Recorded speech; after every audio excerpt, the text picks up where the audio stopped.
సిద్ధంగా ఉన్నారు. రవి గారు నమస్తే సార్. నమస్తే వర్మ గారు. సార్ విశాఖ ఉక్కుకు సంక్రాంతి సందడి అంతా పూర్తి చేసుకొని వచ్చినట్టున్నారు. సార్ విశాఖ ఉక్కుకు మంచి రోజులు వచ్చాయి. ప్రైవేటీకరణ అన్నారు కానీ అదేమీ జరగట్లేదు. దాన్ని ఆపుతారు. 11,500 కోట్ల రూపాయలు విశాఖ ఉక్కుకు భారీ ప్యాకేజ్ను ఆర్థిక వ్యవహారాల కేబినెట్ కమిటీ ఆమోదం తెలిపింది. సో ఇంకెవరు కూడా ఆందోళన చెందాల్సి లేదని వస్తున్న టాక్ వాస్తవం ఇది. ఒకటి కొంత ఏకపక్షంగా అంతకుముందు చేసినట్టుగా చేయడం కుదరదు. ఏదో ఒక మధ్యస్థంగా వెళ్ళాలని ఒక ఆలోచన అయితే చేస్తున్నట్టు కనిపిస్తుంది. రెండోది వర్మ, సేలం ఫ్యాక్టరీతో సహా ఇంతవరకు దేశంలో చాలా వాటిని అమ్మాలని కేంద్రం ప్రయత్నం చేసింది. కానీ అమ్మకాలు కుదరలేదు. ఎందుకంటే కార్పొరేట్ అనుకూలమైన టర్మ్స్ వీళ్ళు పెడితేనేమో కార్మికులు ఒప్పుకోరు, అలా అని చాలా టఫ్గా పెడితేనేమో వాళ్ళు ఒప్పుకోరు. సో ఈ మధ్యలో ఇలా అడుగుతూ వస్తూ ఉంటుంది. ఇదేం పెద్ద ఆశ్చర్యం కాదు, గతంలో కూడా చెప్పా. కానీ సమస్య ఏమిటంటే విశాఖ కార్మికులకు కానీ విశాఖ పరిస్థితికి కానీ ఏం మెరుగుదల రాలేదు. నేను ఇలా అంటే కొంతమందికి ఈ రవి ఎప్పుడు ఇలాగే మాట్లాడుతుంటాడు ఇలా అంటే అనొచ్చు, కానీ బట్ నిజమని చెప్పాలి కదా. నేను మీకు ఒకటి చూపిస్తాను. ఇది హిందూ, ఇంకెవరో కూడా కాదు. అందరూ సంక్రాంతి చేసుకుంటుంటే ఉక్కు ఫ్యాక్టరీ కార్మికులు మాత్రం జీతాలు లేక అల్లాడుతున్నారు అనేది ఇదిగోండి. ఇది మొన్నటి వార్త, మొన్నటిదే. జీతాలు లేవు. సంక్రాంతి రోజు విశాఖ ఉక్కు కార్మికులకు జీతాలు లేవు. This Hindu I'm referring, not even ఏదో వాళ్ళు వీళ్ళని కాదు. మళ్ళీ ఇంకేదైనా అంటే ఆ పార్టీ అంటారేమో. ఏమని, as Andhra celebrate Sankranti, Vizag steel plant staff go without salaries. Number 1. Number 2, VRS కత్తి పెట్టి మీరు ఎవరెవరు పోతారని వాళ్ళని ఒకవేళ పంపించేయడానికి వాళ్ళు దాని మీద కూడా ఆందోళన, బట్టలు ఇప్పి రకరకాల ఆందోళన చేస్తున్నారు. ఇక మూడో విషయం, డెప్యుటేషన్ పేరుతో చాలామందిని పంపిస్తున్నారు. అంటే చెప్తున్నటువంటి మాటలకు చేస్తున్నటువంటి చేతలకు పొంతన లేదు. నేను ఇంకా ఒక విషయం, ఇవన్నీ కార్మికుల పక్షాన, మొన్న స్టీల్ సెక్రటరీ, ఆయన పేరు ఏదో చంద్ అనేదో ఉంది, ఆయన బిజినెస్ మ్యాగజైన్స్తో మాట్లాడారు. మీరు చెప్పిన మాట ఆయన కూడా చెప్పారు. ఈరోజు ఉదయం నేను కూడా చూశాను. అలా వదిలిపెట్టలేము, దాన్ని కాపాడడానికి ఏదో ఒకటి చేయాలి అని చెప్పారు. Well and good. కానీ దాంతోపాటు ఆయన ఇంకోటి చెప్పారు, మొత్తం భారం ప్రభుత్వమే మొయ్యలేదు, మేము దీని గురించి ఎవరో ఒక వేరే ప్రైవేట్ పార్టీలను కూడా తేవాల్సినటువంటి అవసరం రావచ్చు అనే ఒక హింట్ ఇచ్చాడు. ఆ పత్రిక ఆ విషయం కూడా స్పష్టంగా రాసింది. పోస్కో కూడా మళ్ళీ చర్చల్లోకి వచ్చిందని. వీటన్నిటిలో ఎక్కడ కాపాడుతాము, రివైవ్ చేస్తాము, ప్యాకేజీ ఇస్తాము అంటున్నారే కానీ ప్రైవేట్ చెయ్యము అనే మాట స్పష్టంగా చెప్పడం లేదు, కేంద్రం చెప్పడం లేదు. ఓకే, ఏ పవన్ కళ్యాణ్ మాకు మాట ఇచ్చారని ఉప ముఖ్యమంత్రి గారు చెప్పొచ్చు, లేదా చంద్రబాబు మొన్న మోదీ వచ్చినప్పుడు ముఖ్యంగా వీళ్ళిద్దరూ ఈ విషయం ప్రస్తావించకపోవడం కార్మికుల్లో తీవ్రమైన నిరసనకు దారితీసింది. నేను మీకు రాజకీయమైన మూడో పాయింట్ చెప్తున్నా. తీవ్రమైన నిరసనకు దారితీస్తే అడగరా కనీసము అని. అంటే అంతకుముందు జగన్ అడగలేదని మీరన్నా అడగాలి కదా, ఆయన మొక్కుబడిగా అడిగారు, మీరు అదే అడగలేదే. ఇట్లాంటివి వచ్చాయి. ఇప్పుడు అమిత్ షా వస్తున్నాడు ఆంధ్రప్రదేశ్కు. సో మళ్ళీ అమిత్ షా వచ్చినప్పుడు ఈ ప్రతికూల వాతావరణం ఉండకూడదు, కొంచెం చల్లబరచాలి అనే ఒక వాస్తవము లేదా ఒక అంచనాతోనే కేంద్రం ఈ లీకులు ఇస్తున్నట్టుగా ఉంది, లేకపోతే ఈ ప్రకటన చేస్తున్నట్టుగా ఉంది. కానీ అంటిల్ అండ్ అన్లెస్ విశాఖ ఉక్కు ప్రైవేట్ చేతుల్లోకి పోదు, విశాఖ ఉక్కుకు సంబంధించిన ఏ భాగం కూడా, ఇప్పుడు నేను చెప్తుంది ఏంటంటే మైక్ లేకుండా ఇదంతా స్టూడియో మీదే అంటే నాకేం ఉపయోగం లేదు, మాట్లాడాలి మైక్లోను కెమెరాలోను. అలాగే ఈ మేజర్ ఇవి ఉన్నాయి కదా, బ్లాస్ట్ ఫర్నేస్లు లేకపోతే అవి బట్టీలు, ఆ ఫర్నేస్లు ప్రైవేట్కి ఇస్తాననే ప్రతిపాదన చేస్తే అప్పుడు ఏం ఉపయోగం ఉండదు. ఇంకా మూడోది, ఈ విఆర్ఎస్ వెనక్కు తీసుకుంటారా, జీతాలు ఎందుకు ఇవ్వలేదు వర్మ? మీరు ఒక్క మాట చెప్పండి. ప్రధానమంత్రి విశాఖపట్నం వచ్చిన తర్వాత కూడా, వెళ్ళిన తర్వాత కూడా సంక్రాంతికి కూడా వాళ్ళకి జీతాలు ఇవ్వని పరిస్థితి. వీళ్ళ సంగతి ఇంతే. ఇంకా కాంట్రాక్ట్ కార్మికులు రకరకాల పద్ధతుల్లో తీసుకున్న వాళ్ళు అసలు ఏమీ లేదు, వాళ్ళకి నెలల తరబడి 3 నెలలు 4 నెలలు ఉన్న వాళ్ళు కూడా ఉన్నారు. అందుకనే ఐ వెల్కమ్, ఎంత చిన్న చర్య విశాఖ ఉక్కుకు అనుకూలంగా తీసుకున్నా స్వాగతించవచ్చు. కానీ జరుగుతున్న తతంగం మటుకు వేరే ఉంది. స్టేజ్ 2, ఇది స్టేజ్ 1 మటుకే. రెండో రంగస్థలంలో మటుకు ప్రైవేట్ పార్టీలు వాళ్ళతో మంత్రాలు అవన్నీ కొనసాగుతున్నాయి. తాజాగా కూడా పార్లమెంట్లో ప్రభుత్వం మా విధానం, డిస్ఇన్వెస్ట్మెంట్ ఈజ్ అఫీషియల్ పాలసీ, పెట్టుబడుల ఉపసంహరణ. అందువల్ల తొందరపడి ఒక కోయిల ముందే కూర్చుందని దీని మీద సెలబ్రేషన్స్ చేసుకోవాల్సినంత పరిస్థితి అయితే ఉండదు. ఇది చాలదు కూడా. ఇది ప్రభుత్వము చెప్పే ప్రకారం కూడా కనీసం 30,000 కోట్లు. అసలు దాన్ని రక్షించడం ఏంటంటే ముందు దాన్ని ఇబ్బందుల్లో పెట్టింది ఎవరు?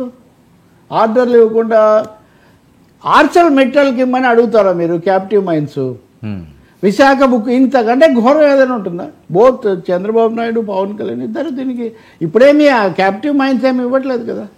కాబట్టి ఇది ఒక పరిమితమైన, ఏదో కాస్త పరిమితమైన సహాయం జరగవచ్చు, లేదా కంటి తుడుపుగా కూడా ఇది ముగియవచ్చు. ఈ డబ్బులు కూడా ఒకేసారి విడుదల చేస్తారా? ఎవరికి ఇస్తారు ఈ డబ్బులు? కార్మికులకు ఇస్తారా, లేకపోతే దాన్ని మళ్ళీ ఉత్పత్తి పెంచడానికి ఉపయోగిస్తారా? ఇవన్నీ అప్పులు తీర్చడానికే ఇచ్చారనుకోండి, ఓకే, కంపెనీకి వచ్చే మేలు లేదు. సో చాలా చిక్కులు ఉన్నాయి దీంట్లో.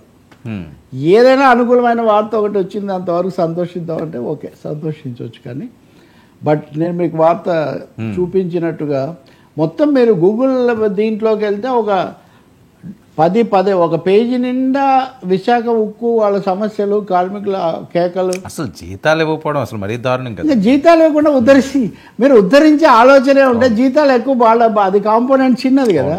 మీరు సంక్రాంతి నాడు జాతీయ పత్రికలో ఇలాంటి వార్త తెచ్చుకుంటారా? కాబట్టి దీని వెంటనే నేను ఎందుకు చెప్తున్నా అంటే, ఉదయాన్నే నేను చూస్తే కొన్ని చాలా తెలుగుదేశం అనుకూలం వీళ్ళంతా ఇన్ని రోజులు ఏం మాట్లాడారు, ఇప్పుడు ఏం మాట్లాడతారు, ఎక్కడ పెట్టుకుంటారు మొహం, ఇలాంటివన్నీ అవన్నీ జరిగినప్పుడు తప్పకుండా నమస్కారం పెడతాం. ఉక్కును కాపాడితే అంతకంటే ఉంది. రెండోది ఫోకస్ అంతా ఉక్కు గురించి ఎందుకు మాట్లాడాల్సిన పరిస్థితి వచ్చిందంటే మెట్టెలు కూడా వచ్చాడు అక్కడ. ఇప్పుడు మీరు మెట్టెల గురించి మాట్లాడతారు కానీ ఉక్కును గురించి మాట్లాడరా, విశాఖ ఉక్కును గురించి అని మనలాంటి వాళ్ళు ప్రశ్నిస్తున్నారు, కార్మికులు అడుగుతున్నారు. కాబట్టి అనివార్యమైన పరిస్థితుల్లో చాలా వ్యూహాత్మకంగా చేసిన ప్రకటన తప్ప ఇది. మేము ప్రైవేట్ జోలికి పోము, ప్రైవేటీకరించాము, కార్మికులు ఉద్యోగులకు వెంటనే జీతాలు ఇవి ఇస్తాము, ఇలాంటి క్యాప్టివ్ మైన్స్, ఈ 4-5 కోరికలు సానుకూల స్పష్టమైన ప్రకటన వస్తే అప్పుడు మనం పూర్తి సంతోషించవచ్చు. ఇప్పుడు పరిశీలిద్దాం. సార్ ఏంటి దావోస్లో ప్రపంచ దేశాల ఆర్థిక సదస్సుకు చంద్రబాబు నాయుడు గారు, చిన్నబాబు గారు ఇద్దరు వెళ్ళడం, 2 సెషన్లో మాట్లాడడం లోకేష్ అట, 3 సెషన్లో వక్తగా చంద్రబాబు నాయుడు గారట. రాష్ట్రానికి పెట్టుబడుల ఆకర్షణ లక్ష్యంగా పర్యటన. సంతోషం. చంద్రబాబు నాయుడు దావోస్ అది దానికి ఇంకా ఆయన ఐకాన్ కదా. ఆయన ఎప్పుడున్నా కానీ దావోస్కి వెళ్ళటం, అక్కడ మాట్లాడటం, రాజు వెడలే రవితేజములగా బాబు వెడలే లోకేష్ సహితుడై అని వెళ్ళొచ్చు. తప్పకుండా తెలుగుదేశం వర్గాలు ఇవన్నీ చాలా సంతోషిస్తాయి. నిన్ననే కదా లోకేష్ కీలక ప్రకటన చేశాడు, మనది పెద్దన్న పాత్ర. సో పెద్దన్న లేకుండా అసలు ఎలా కుదురుతుంది? సో పెద్దన్న వచ్చిందని వచ్చేది. చంద్రబాబు ఇప్పుడు పెద్దన్న అయినా వాళ్ళ దృష్టిలో అసలైన పాత్రధారి తర్వాత రావాల్సింది లోకేషే కదా. కాబట్టి మధ్యలో ఇక్కడ వార్త కూడా చూసే లోకేష్కి ఆహ్వానం వచ్చిందని. మనం ఇక్కడ ఒక రహస్యం చెప్పాల్సింది ఏంటంటే, దావోస్ అనేది అధికారికమైన వేదిక కాదు, అనధికారికమైనటువంటి వేదిక. అక్కడికి రిజిస్ట్రేషన్ చేసుకుంటే ఎవరైనా కూడా వెళ్ళవచ్చు. అలా నేను దాన్ని తక్కువ చేయట్లేదు. దేశాల కార్పొరేట్ అధిపతులు, ప్రభుత్వాల అధినేతలు వచ్చి అక్కడ వాళ్ళు చర్చించుకొని ఒక మార్గం ఏర్పాటు చేసుకుంటారు. కాబట్టి అక్కడ చంద్రబాబు ఎప్పుడు వెళ్తూ ఉన్నారు, ఆయనకు దాన్ని అలాంటివి ఆయనకు ఆసక్తి ఉంది, కొంత క్రేజ్ కూడా ఉంది, ఆయన ఇమేజ్ కూడా అదే. కాబట్టి దానికోసం ఆయన వెళ్తున్నారు. బహుశా చిన్నబాబుకు ట్రైనింగ్ ఇవ్వటం కూడా అవసరం కదా. కాబట్టి ఆయన తీసుకుపోతుండొచ్చు. లోకేష్ కూడా ఇన్వెస్టర్స్ మీట్స్, ఐటీ వీటికి మధ్య కూడా వీటికి అటెండ్ అవుతున్నారు. అందుకని ఆ క్రమంలో భాగంగా ఆయన వెళ్తుండవచ్చు. కానీ జరుగుతుంది ఏంటంటే, మీరు అడుగుతున్నారా? చెప్పండి. అసలు జనరల్గా ఈ మధ్యకాలంలో వచ్చి అన్నీ కూడా తెలుగుదేశం పార్టీ నుంచి వేరే న్యూస్లు వస్తున్నాయి, లోకేష్ గారిని ఎలా చేయాలి అలా చేయాలి అని కదా. దానికి వీటికి ఏమన్నా లింకులు ఉన్నాయా అని.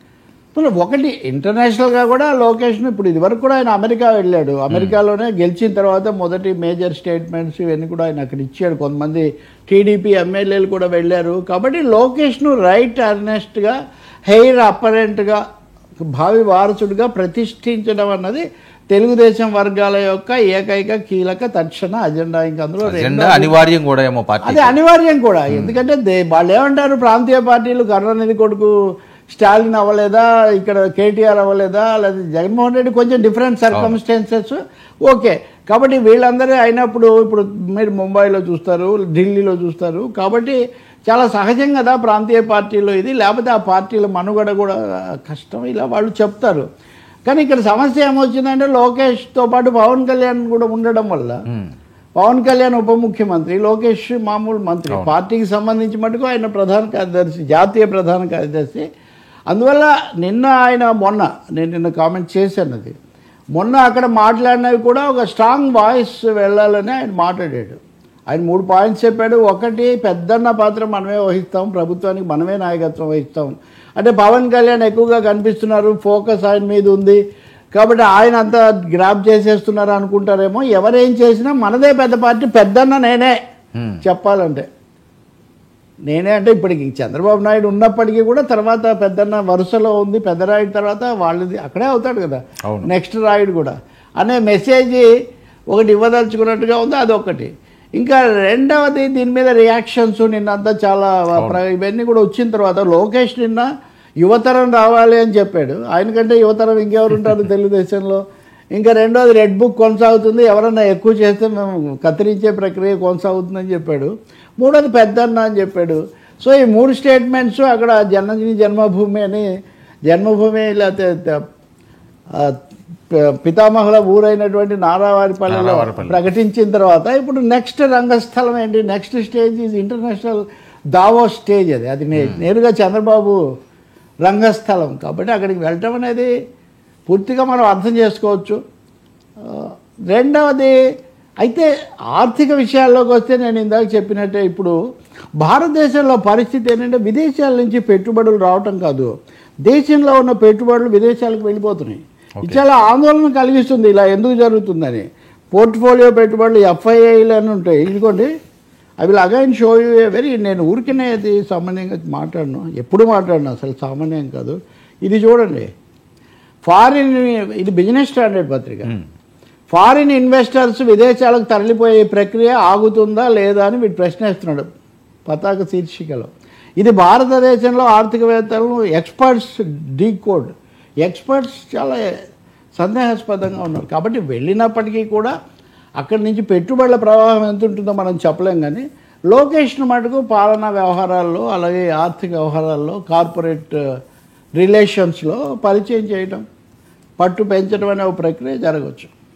సో ఇంకా జనసేన పార్టీ ఈ రకంగానే పవన్ కళ్యాణ్ గారు అడుగులు వేయాల్సి ఉంటుందంటారా? కూటమి అనే ఏ రకంగా, ఏ రకం, అన్ని రకాలుగా పాలన మీద మరి ఈయనకి పట్టు సాధించుకోవాలి అంటే తప్పకుండా. అంటే మీ ప్రశ్న మీరు సూటిగా అడగకపోయినా పవన్ కళ్యాణ్ ఎందుకు వెళ్ళటం లేదని అడుగుతుండొచ్చు. ఒకటి, ఒక ప్రభుత్వం తరఫున ఒక రాష్ట్రం నుంచి వెళ్ళినప్పుడు ఎంతమంది వెళ్తారు, 2 మళ్ళీ వీళ్ళు లేకపోతే ఇంకా ఇతర మంత్రులు, అంత కంటింజెంట్ ఎందుకని అనుకొని ఉండొచ్చు.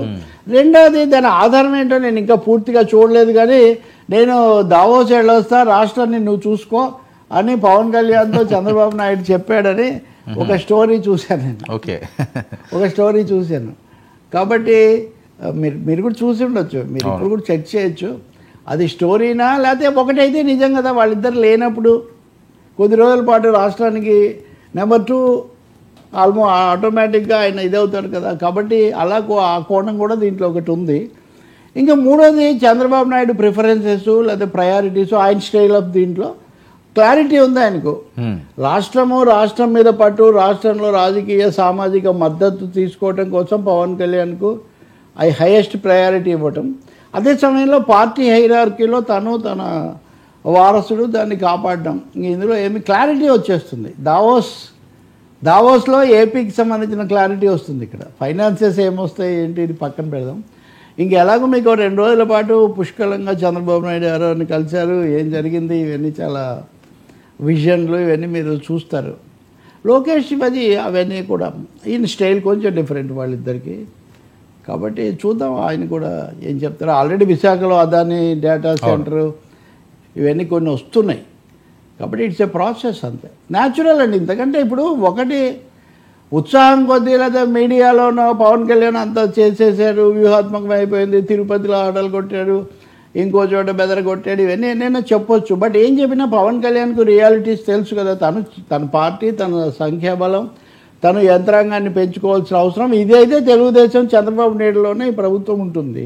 ఎప్పుడైనా కొంచెం లిబరల్గా మాట్లాడితే కూడా వెంటనే తెలుగుదేశం వర్గాలు, తెలుగుదేశం అనుకూల మీడియా ధ్వజం ఎత్తేస్తున్నారు. ఎక్కడ ఏంటి మేముంటే మీరు వచ్చి మమ్మల్నే కాదు ఈ పద్ధతిలో. అదే సమయంలో తన సొంత అస్తిత్వాన్ని తన సొంత వ్యవస్థను పెంచుకోవాల్సిన అవసరం పవన్ కళ్యాణ్కి ఉంది. వీళ్ళిద్దరి పైన మళ్ళీ పెద్దన్న ఒక ఆయన బీజేపీ ఆయన ఉన్నాడు. సో పెద్దన్న లోకేష్ ఆంధ్రప్రదేశ్ వరకే, ఢిల్లీలో పెద్దన్న మళ్ళీ మోదీ గారు ఎల్లుండి వస్తున్నాడు కదా, అమిత్ షా. అందువల్ల ఈ రాజకీయ విన్యాసాల మధ్యలోనే మనం దావోస్నైనా పవన్ పాత్రనైనా అర్థం చేసుకోవాలి. బట్ పవన్ ఆల్రెడీ ఫోకస్ పొందాడు. ఇంక పవన్కు ముందే చాలా ఫోకస్లో నుంచి ఆయన రాజకీయాల్లోకి వచ్చాడు. సరే, ఎన్టీఆర్ తర్వాత successful politician is Pawan Kalyan. Politician cum hero. బహుశా అది జాతీయంగానే చెప్పొచ్చు, మనం కేవలం రాష్ట్రంలో చెప్పలేము. రాష్ట్రంలోనే చెప్పలేము మనం. చిరంజీవి బేస్ వేసాడు, పునాది వేశాడు. పవన్ కళ్యాణ్ దాని మీద నిలదొక్కుకోవడం ద్వారా చిరంజీవి కొంతవరకు విజయం సాధించి ఇంకా చాలా అనుకున్నాడు. అంతకుముందే మెగాస్టార్ కదా, కాబట్టి అది వేరే చర్చ అనుకోండి. కాబట్టి Pawan Kalyan will continue in his own way. అయితే కొంతమంది ఇప్పుడే కథలు చెప్తుంది ఏంటి, లేకపోతే కోరుకుంటుంది ఏంటి, ఇక్కడ చాలా ఇంట్రెస్టింగ్ థింగ్ చెప్తాం మీకు లేనిది. అసలు పవన్ కళ్యాణ్ మీద మీడియా ఇంత ఫోకస్ ఎందుకు పెడుతుంది? న్యాచురల్గా ఫోకస్ ఉంది. నేను కూడా 2018 నుంచి మాట్లాడుతున్నాను. బాగా మొదట్లో ప్రోత్సహించిన వాడిని కూడా. ఇప్పుడు వైసీపీలో ఒక వర్గం పని కట్టుకొని పవన్ కళ్యాణ్ గురించి చాలా ఎక్కువ ప్రచారం చేస్తూ ఉంది. వైసీపీ మీడియాలో కూడా మీకు ఇదే కనిపిస్తాయి. వాళ్ళు ఎంతసేపటికి లోకేష్ వర్సెస్ పవన్ కళ్యాణ్ అనే ఒక నెరేటివ్ డెవలప్ చేస్తుంది వైసీపీ వాళ్ళు. వైసీపీ వాళ్ళు అంటే వైసీపీలో అందరూ కాదు, ముఖ్యంగా విజయసాయిరెడ్డి గారు. విజయసాయిరెడ్డి అసలు ఇంతవరకు పవన్ కళ్యాణ్ ఆ పల్లెత్తు మాట అన్నాడు ఎన్నికలైన తర్వాత చూడండి అని ఒక వైసీపీ నాయకుడు మొన్న అడుగుతున్నాడు. నిజంగానే ఎక్కడ తగిలాడు అంటే అనాలని నేనేం కోరుకోవట్లేదు, జరుగుతున్న దాని గురించి నా వ్యాఖ్యానం చెప్తున్నాను. సో విజయసాయిరెడ్డి అంతకుముందు కూడా పవన్ కళ్యాణ్ కలిశాడు. అది నాకు ప్రత్యక్షంగా వాళ్ళ ద్వారానే నాకు తెలుసు. పవన్ కళ్యాణ్ కలిసి పొత్తు కోసం 2019లో చాలా ప్రయత్నం చేశారు. 2020 అప్పుడు వైసీపీ వాళ్ళు మొదట ట్రై చేశారు, తర్వాత ఒంటరిగానే వెళ్ళారు వాళ్ళు, వామపక్షాలైనా ఇదైనా. కానీ 2024లో దెబ్బతిన్న తర్వాత విజయసాయిరెడ్డి, మన స్టోరీ యాక్చువల్గా విజయసాయిరెడ్డిది, మీరు విజయసాయిరెడ్డిని కూడా పెట్టుకోవచ్చు. విజయసాయిరెడ్డి పవన్ కళ్యాణ్కు చాలా అనుకూలమైన పాత్ర వహిస్తూ ఉన్నారు. ఎందుకు వహిస్తున్నారు అంటే ఆయన బీజేపీకి చాలా అనుకూలంగా ఉన్నారు. ఆయన బీజేపీలోకి వెళ్ళే అవకాశాలు కూడా పుష్కలంగా ఉన్నాయి. ఓకే, కాబట్టి చంద్రబాబునో లేదా తెలుగుదేశం మీడియా అధిపతుల్లో ఏదైనా అనొచ్చేమో కానీ జనసేనతో కానీ బీజేపీతో కానీ ఎట్టి పరిస్థితుల్లో విజయసాయిరెడ్డి చేసుకోదలుచుకోలేదు. అందుకని వ్యూహాత్మకంగా వాళ్ళు పవన్ కళ్యాణ్ గురించి ఆయన పాత్రను తమకు అనుకూలంగా చిత్రించి లోకేష్కు వ్యతిరేకంగా చెప్పి, అంటే ఇది థర్డ్ ప్లాట్ఫామ్. అంటే వైసీపీ ఎన్డీఏ కాకుండా third platform, BJP centric, Pawan focused, అది జరుగుతుంది అని. అందుకనే వీళ్ళు చేర్చుకునే వాళ్ళ మీద కూడా టీడీపీలో కొన్ని అసంతృప్తులు, సనుగుళ్ళు ఇలాంటివి మనం వింటూ ఉంటాం కదా. కాబట్టి ఇవన్నీ జరుగుతున్నాయి. బట్ పవన్ కళ్యాణ్ తన స్టైల్లో తను వెళ్ళిపోతున్నాడు అనుకోండి, అది వేరే. సార్, సీఎం చంద్రబాబు నాయుడు గారి అధ్యక్షన క్యాబినెట్ భేటీ, గ్రామ వార్డు సచివాలయాలు ఉద్యోగులు రెగ్యులరైజేషన్ మీద నిర్ణయం అట. కొత్తగా 62 అన్నా క్యాంటీన్లు, పోలవరం, అమరావతి స్టీల్ ప్లాంట్తో సహా పలు అంశాలపై కీలక చర్చ. దీని తర్వాత ఆయన దావోస్ వెళ్ళిపోతున్నాడు. 150 రకాల సేవలు అందించే వాట్సాప్ గవర్నెన్స్ నిర్ణయం తీసుకునే ఛాన్స్ అట. అంటే ఇది మళ్ళీ ఇంకో కొత్త సమస్య ఆంధ్రప్రదేశ్లో రాబోతుందని అనిపిస్తుంది. ఒకటి, విశాఖ ఉక్కు గురించి మనం మాట్లాడాము. ఇంతవరకు కేంద్రం ప్రైవేటీకరణ లేదని చెప్పాలి. పోలవరం గురించి కేంద్రం నుంచి మనకు స్పష్టమైన ప్రకటన రావాలి. ఈ రెండు కేంద్రం పరిధిలోవి. పోలవరంలో డయాఫ్రామ్ వాల్ నిర్మాణం రేపు మళ్ళీ శ్రీకారం చూడతారని చెప్తున్నారు. కానీ దీని మీద కేంద్రం నుంచి మేము ఫలానా విధానం చేస్తున్నాము అని చెప్తే కానీ మనకు రేపు కట్టుబడి ఉండే పరిస్థితి ఉండదు. ఇంతకుముందు జగన్మోహన్ రెడ్డి అయినా, మళ్ళీ చంద్రబాబు అయినా, మళ్ళీ ఇవే సమస్యలు. తర్వాత వాళ్ళ మీద వీళ్ళ మీద వాళ్ళు అనుకుంటున్నారు. కానీ ఇద్దరి మధ్య మూడోవాడికి లాభం అని అసలు బాధ్యత మోయాల్సిన కేంద్రం విప్పడం లేదు. సో డయాఫ్రామ్ వాల్ ఇప్పుడైనా కేంద్రం చెప్పాల్సిన అవసరం ఉంది. మూడోది, వర్మ రాష్ట్రానికి సంబంధించి ఇతర అంశాలు అలా ఉంచి కీలకమైంది వాలంటీర్లకు సంబంధించిన చర్చ దాదాపు ముగిసిపోయినట్టే కనిపిస్తుంది. ఎందుకంటే వాలంటీర్లను మళ్ళీ చేయటం కానీ, వాళ్ళే రాజీనామాలు చేస్తే మేమేం చేస్తాము, లేకపోతే వాళ్ళ పదవులను ఉద్యోగాలను ఖాయం చేస్తూ జగన్మోహన్ రెడ్డి ఉత్తర్వు ఇవ్వలేదు కాబట్టి మేమేం చేయలేకపోతున్నాము. సో వాలంటీర్ల రోల్ ఫినిష్ అయిపోయిందేమో అనే ఒక సందేహం కలుగుతుంది. అంతటితో ఆగడం లేదు. కూటమి ప్రభుత్వం సచివాలయాలకు కూడా వీళ్ళు కొంచెం రేషనలైజేషన్ పెడుతూ సచివాలయ సిబ్బందిని కూడా కోత కొయ్యబోతున్నారు అనేది చాలా స్పష్టం. దీని మీద వాళ్ళు చెప్పేశారు. చాలా చోట్ల అవసరాన్ని మించి ఉన్నారు. దీన్ని 2 రకాలుగా మారుస్తారు. మల్టీ టాస్కర్స్, మల్టీ బాధ్యతలు నిర్వహించేవాళ్ళు, సింగిల్గా కనిపెట్టుకొని ఉండేవాళ్ళు. ఈ మల్టీ టాస్కర్స్ అనేవాళ్ళను డ్యూటీస్ చేసేవాళ్ళని ఉంచుకొని మిగతా వాళ్ళని నెమ్మదిగా తగ్గించాలని. అంటే వాలంటీర్ల తర్వాత సచివాలయ సిబ్బంది మీద కూడా వెయిట్ పడుతుంది, వాళ్ళు తగ్గుతారు. దానికి ఈరోజు దానికి ఒక లెజిటిమసీ, చట్టబద్ధత ఇచ్చే పని క్యాబినెట్ చేయొచ్చు. దీనికోసం కమిటీని వేయడము లేదా పరిశీలించాలని చెప్పడము ఏదో చేయొచ్చు. కానీ ఒకటి, వీళ్ళను నియమించింది జగన్మోహన్ రెడ్డి, ఆయనకు ఉపయోగపడ్డారు కాబట్టి ఇప్పుడున్న ప్రభుత్వం పూర్తిగా వాళ్ళందరినీ వదిలించుకుందామని ఆలోచించడం మటుకు యువతకు చాలా పెద్ద అది చాలా ఇబ్బందే కాదు. వాళ్ళ జీవితాలు ఒక 5 ఏళ్ళు వాళ్ళు ఏర్పాటు చేసుకున్నారు. వాళ్ళదేముందండి, మీరు చెప్పినట్టు వింటారు రేపు పొద్దున. వాళ్ళు ప్రజల కోసం పనిచేయాలనేది ముఖ్యం తప్ప వాళ్ళేదో శాశ్వతంగా జగన్మోహన్ రెడ్డికి చాలా వీర విధేయులై ఉన్నారని భావించి లేకుండా చేయటం అది సరికాదు. మూడోది పారదర్శకత, ట్రాన్స్పరెన్సీ లేకుండా సాగుతీసి ఇప్పుడు 6-7 నెలలు అయిన తర్వాత దాదాపు ఏడాది వరకు ఈ కుర్రాళ్ళు అమ్మాయిలు అక్కడ ఉండే మామూలు లోకల్ వాళ్ళని ఇంత అనిశ్చితికి గురి చేయడం సరికాదు. సచివాలయాలను ఎలా సద్వినియోగం చేసుకోవాలి, చాలా పనులు ఉన్నాయి ఇప్పటికీ. మీరు సచివాలయ సిబ్బందిని తగ్గించడానికి వాట్సాప్ రూల్ అనేది తీసుకురావడానికి రెండింటికి అవినాభావ సంబంధం ఉంది. అన్నీ వాట్సాప్లో తెలిసిపోతున్నప్పుడు మళ్ళీ దీనికోసం మనుషులు మళ్ళీ వీళ్ళు వెళ్ళటం అన్నీ. వాట్సాప్ను ఉపయోగిస్తే ఉపయోగించండి, కానీ అంత సులభంగా చిటిక వేస్తేనే పరిపాలన జరిగిపోతే ప్రపంచంలో ఇవన్నీ ఉండేవి కాదు. ఇప్పుడు మనం పొద్దున్న లేస్తే జొమాటోలు, స్విగ్గీలు ఇవన్నీ ఎందుకు వస్తున్నాయి మరి? ఉదాహరణకు వాట్సాప్ తర్వాత అయినా మనుషులు కావాల్సిందే కదా. ఇక్కడ ప్రశ్న మనుషులు అనవసరంగా కాదు, వాళ్ళ మనుషులు ఉండకూడదు, మా మనుషులు రావాలి. దానికోసం ఈ రకరకాల విన్యాసాలు చేస్తున్నట్టు కనిపిస్తుంది. ఉరిమి ఏదో దీని మీద పెనం మీద పడినట్టుగా ప్రతి చోట ఈ అవుట్సోర్సింగ్ సిబ్బంది, కాంట్రాక్ట్ ఉద్యోగులు, అంగన్వాడీలు, కుక్కులు, ఇది మధ్యాహ్న భోజన వంటలక్కలు వీళ్ళ మీద పడుతున్నారండి. ఇది మటుకు చాలా దారుణం అండి. ఎమ్మెల్యేలు, ఎంపీలు, మాజీలు వచ్చి మీరు పార్టీలో చేర్చుకుంటారా? పెద్ద పెద్ద బడాబాబులకేమో పునరావాసం కల్పిస్తారా? ఈ చిన్న ఉద్యోగులు పనిచేసే వాళ్ళనేమో తొలగిస్తారా? ఏంటండి ఇది? దీని గురించి మానవీయ దృష్టితో, మానవతా దృష్టితో కూడా ఆలోచించాలి. కేవలం రాజకీయ దృష్టే కాదు.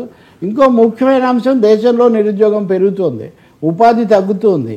మంచో చెడ్డ ఒక 5,000 వస్తాయి, దాంతో మేము బతికేద్దామని కొన్ని లక్షల మంది బతికేస్తుంటే వాళ్ళని అలా ఉంచటం ప్రభుత్వానికి, సమాజానికి మంచిది. వాళ్ళను ఖాళీ చేస్తే ideal men's brain is devil's workshop అని వాళ్ళు ఖాళీగా వస్తే దానివల్ల కలిగే ఇవి కూడా చాలా ఉంటాయి. చూడాలి మరి మంత్రివర్గం ఫైనల్గా ఏం చెప్తుందో. నేనైతే మటుకు యువతకు ఉన్న పని తీసేయద్దు, ఎలా ఉపయోగించుకోవాలో ఆలోచించండి. మనం అందుకోలేని రంగాలు ఇప్పటికీ చాలా ఉన్నాయి, వాటిని అందుకోవడానికి ప్రయత్నించండి, వాళ్ళ స్కిల్ పెంచండి. సార్ భవిష్యత్తులో సెలబ్రిటీలకు ప్రాణహాని ఉందా? పెద్ద ఎత్తున ప్రచారం అవుతుంది.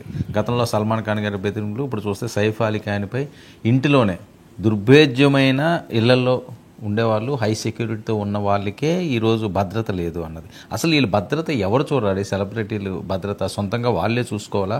ప్రభుత్వ పాత్ర ఇద్దరు ఏమన్నా ఉంటుందా? అసలు ఏం జరుగుతుంది? వీళ్ళకి వరకే ఉంటుందా? అది తెలుగు రాష్ట్రాల్లో ఉన్నాయండి, లేకపోతే టాలీవుడ్ వీళ్ళకి కూడా ఇలాంటి భయం ముందు ముందు ఉండే ఛాన్స్ ఉంటుందా? వీళ్ళు జాగ్రత్తలు తీసుకోవాలా? అంటే చాలా షాకింగ్ ఇన్సిడెంట్ అండి. నిస్సందేహంగా అంతా ఒక సూపర్ స్టార్ ఇంట్లోకి వెళ్ళిపోయి వాళ్ళు అది కూడా మామూలు వాళ్ళు కాదు. ఆయన భార్య సూపర్ స్టారు, వాళ్ళ అమ్మ సూపర్ స్టారు, వాళ్ళ నాన్న క్రికెట్ స్టారు, ప్లస్ వాళ్ళది రాజవంశం ఇన్ని ఉన్నటువంటి వాళ్ళు. ఆయనకున్న నివాసాలు కూడా మామూలు కాదు. నివాసము, ఇల్లు అని మనం అంటే పెద్ద పెద్ద సౌధాలు, సమస్త సదుపాయాలు. వాళ్ళకే రక్షణ లేకపోతే మా పరిస్థితి ఏంటని సామాన్య ప్రజలకు సందేహం కలగటము, నాయకులకు సందేహం కలగడం సర్వసాధారణం. కాబట్టి దీన్ని సైఫ్ అలీ ఖాన్ సమస్యగానే కాకుండా అసలు సమాజంలో పెరుగుతున్న అభద్రత అనే ఒక తీవ్రమైన ప్రశ్నగా వస్తుంది. అండ్ ముంబై అనేది dream city of India, finance capital, రెండోది బాలీవుడ్ క్యాపిటల్. ఏదైనా ముంబై, ఫ్యాషన్స్ అక్కడే, ఫ్యాషన్ వరల్డ్. అండ్ వీటన్నిటితో పాటు mafia, under world, dance mafia పాలనలో ఉండేటటువంటి మహానగరం ముంబై. అటువంటి చోట గతంలో ఒక 15-20 ఏళ్ళ కిందట ఒకసారి ఈ సమస్య వచ్చింది. Mafia is ruling and threatening Bollywood అసలు మాఫియా మీద తీసిన చాలా సినిమాలకు, ఉదాహరణకు వర్మ లాంటి వాడు కథలు ఉదాహరణకు చెప్తున్నప్పుడు అలాంటి సినిమాలకు పెట్టుబడులు కూడా మాఫియానే పెట్టిందని తర్వాత రుజువైంది. దాని పద్ధతిలోనే హైదరాబాద్లో కూడా, అంటే అప్పుడు ఉమ్మడి రాష్ట్రం, ఇంకా ఇక్కడ కూడా మాఫియాలు కొంతమంది రావటం, వాళ్ళలో కొంతమంది హత్యలకు గురి కావటం, అసలు ఈ పెట్టుబడులు వీళ్ళ వెనుక వాళ్ళు ఉన్నారు, ఇలాంటివన్నీ మనం చూసాం. ఇలాంటి ఘటనలు అయిన తర్వాత ఇప్పుడు ముంబైలో ప్రత్యేకించి ఇటు శివసేన, అటు కాంగ్రెస్, బీజేపీలు వీటన్నిటి మధ్యలో రాజకీయ ఉద్రిక్తతలు సాగుతున్నప్పుడు ఈ ఘటనలు జరగటం దేశానికి చాలా ఆందోళనకరమైనటువంటి అంశం. బాలీవుడ్ భయంతో వణికిపోయింది, ఇంక అందులో సందేహం ఏం లేదు. బాలీవుడ్ని అనుసరించి టాలీవుడ్, కోలీవుడ్ రకరకాల ఇవి ఉన్నాయి. రజనీకాంత్ కొన్నిసార్లు ఇలా అయ్యాయి. కానీ ముంబైలో వర్మ ప్రత్యేకించి కొద్ది రోజుల కిందట సల్మాన్ ఖాన్ ఇంటి దగ్గర రెక్కి వేయడం, దానికి చాలా లింకులు ఉన్నాయి. ఈ రెక్కి వేసిన వాడు గుజరాత్లో జైల్లో ఉన్నాడని ఏ సినిమా స్టోరీలో కనబడినంత ట్విస్టులు, డ్రామాటిక్ ఎలిమెంట్స్ దీంట్లో ఉన్నాయి. సో సైఫ్ అలీ ఖాన్ను ఇంట్లోకి వెళ్ళి పొడిచి ప్రాణాపాయ స్థితి, ఆయన ఆపరేషన్లతో బయటపడ్డారు అంటే ఎంత తీవ్ర స్థాయిలో భద్రతా లోపాలు ఉన్నాయనేది మనకు తెలుస్తుంది. దీని గురించి ఇంతకుముందు సల్మాన్ ఖాన్, అంతకుముందు బాబా సిద్దికీ అని ఒక పొలిటీషియన్, ఆయన మీద కూడా ఇలాగే చంపేశారు. సో అంతకుముందు కూడా కొంతమంది మనకు ఇది ఆడియో ఇండస్ట్రీకి సంబంధించిన వాళ్ళు అప్పుడు ఇంకా ఇంత అవన్నీ కూడా జరిగాయి. చాలామంది హత్యలకు గురయ్యారు. సో ఈ పరిస్థితుల్లో ఈ ఘటనలు ఏంటి, వీటి వెనకున్నారు, ఎవరున్నారు? ఇంకో మాట కూడా చెప్తున్నా, మనకు మీడియాలో వస్తుంది ఫలానా వాడు ముందే వచ్చాడు, డబ్బు అడిగాడు, పొడిచాడని. మనం అంతటితో ఆగకూడదండి.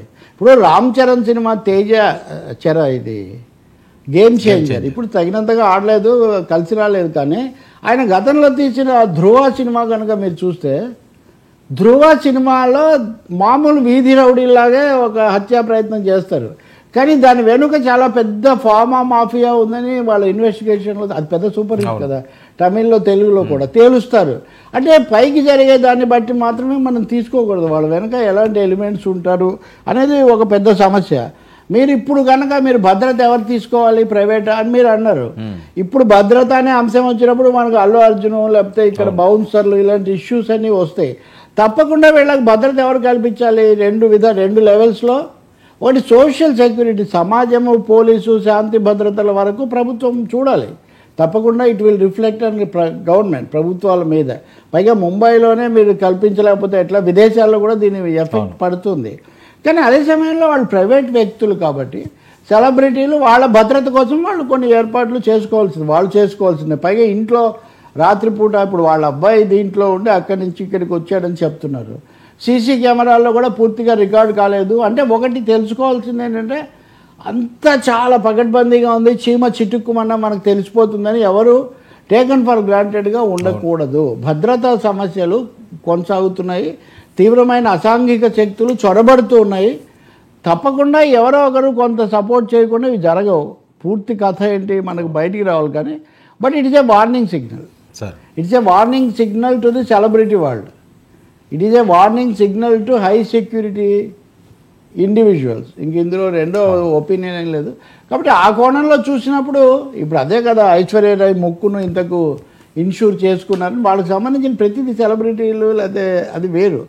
కాబట్టి అల్లు అర్జున్ లాంటి వాళ్ళు ఇప్పుడు లీడింగ్ కదా, ప్రత్యేక శ్రద్ధ తీసుకుంటారు. కాదు ఆ క్రమంలో సామాన్యుల భద్రత కూడా చూడాలి అన్నది ఇక్కడ ప్రశ్న తప్ప ఇంకోటి ఏం కాదు. సైఫ్ అలీ ఖాన్ బయటపడినందుకు మనం చేయాలి.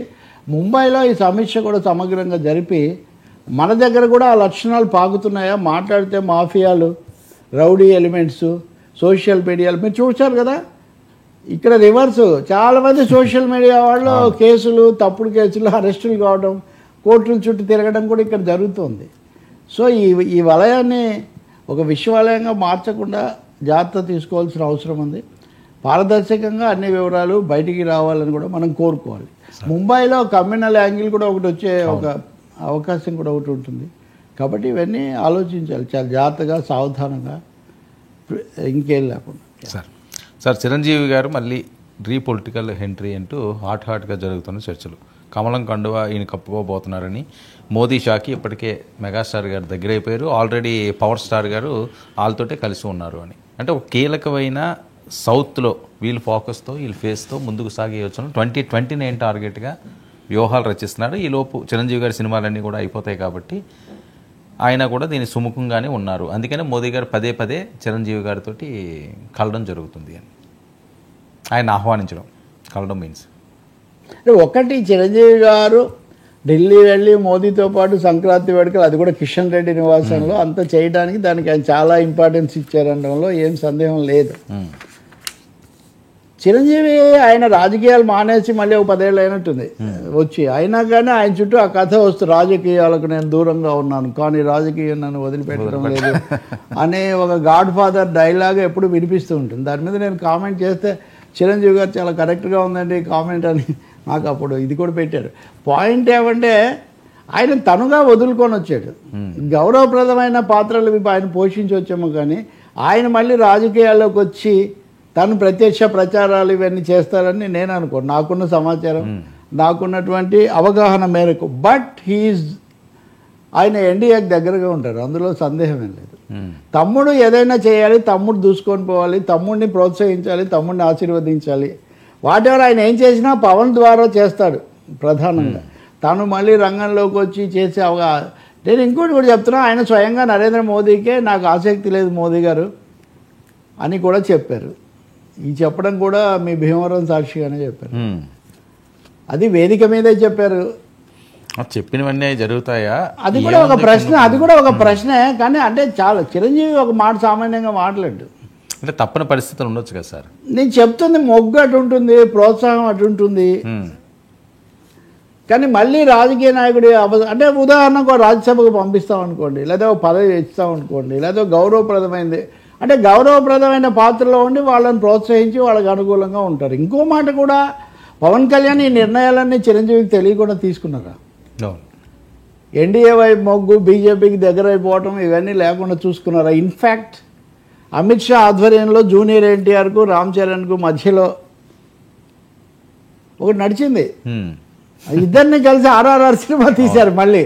సో వీటన్నిటిలో మీకు తెలుగు సినిమా రంగంలో ఇప్పుడు పాలిటిక్స్ క్లైమాక్స్కి చేరి ఉన్నాయండి. బట్ చిరంజీవి ఒకసారి 2 సార్లు ప్రకటించి అనేకం జరిగిన తర్వాత ఇది మొన్న పద్మ విభూషణ్ దాకా కూడా వెళ్ళిన తర్వాత ఇప్పుడు ఆయన మళ్ళీ వెనక్కి వెళ్ళి రాజకీయాల్లో ప్రత్యక్ష పాత్ర తీసుకుంటారు. ప్రత్యక్ష పాత్ర తీసుకోవడం కానీ పరోక్ష మద్దతు మటుకు అటే ఉంటుంది, ఇంకా అందులో ఏం సందేహం లేదు. కొంతమంది అంటున్నారు కదా కేంద్ర మంత్రివర్గంలోకి తీసుకుంటారు, లేకపోతే రాజ్యసభకి వెళ్తారు, ఇట్లా ఇవన్నీ కొంతమంది అనేది ఏంటంటే సరే 2029కి ఈయన ప్రచారం చేస్తారు, తర్వాత గౌరవంగా ఈయనకు గవర్నర్ ఇచ్చే ఛాన్స్ ఉన్నదని కొంతమంది మాట్లాడుతున్నారు. ఈయన చూడడమే అంతే కాదు కదా సార్, గవర్నర్ పని చాలా చిన్నది. చిరంజీవి గవర్నర్ గౌరవంగా సార్, గౌరవం అని ఐ డోంట్ థింక్. అంటే చిరంజీవి గవర్నర్ పదవో లేదా సహాయ మంత్రి పదవో తీసుకునే పరిస్థితి అయితే ఇప్పుడు ఏమి ఉండదు.